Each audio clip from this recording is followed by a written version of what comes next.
Assalomu alaykum, kanalimiz a'zolari. Tovuqlar uchun temir qafasimiz tayyor bo'lgan, obzorni ko'rsatib o'tamiz. 3 metrli tovuq qafasimiz, eniga 1.20, tuxumdoni hisobi bilan 40 cm o'sgan, 385 uzunligi, o'rtasidan bo'lingan mayda rossiyskiy qalin setkalarni tortganmiz. Oxirgi idishlarimiz siplashli holatda, baquvvat holatda qafasimiz tayyor bo'ldi. Eshiklari profildan, ichiga odam kirsa bemalol ko'taradi mana. O'noqlari yetarli darajada. Ichlari esa silliq MDF tekstillardan tortganmiz, tepaga stiklovatlarni qo'yganmiz.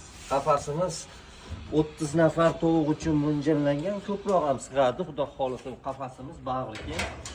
Yollariga mana tuxumdonlarni o'rnatganmiz. Tashqarida turib bemalol tuxumini olib foydalanish mumkin. O'rtasidan bo'lingan. Ikkala tomoniga ham o'rnatganmiz. Bu qafasimiz zakazga tayyorlab berdik. Temirlari esa 1.8 gonlik temirlardan bo'lgan. Chipirlari zangor, mana oldi siliflar tuglarini suv tushmasligi uchun, oxiriga tushmasligi uchun qo'yganmiz. Juda ham chiroyli holatda ko'zga tashlanib turibdi. Mana bu yerda nerjivinkalar yana ham odamni o'ziga jalb qiladi. Mana oyoqlari ham o'tda ham baquvvat bo'lgan qafasimiz.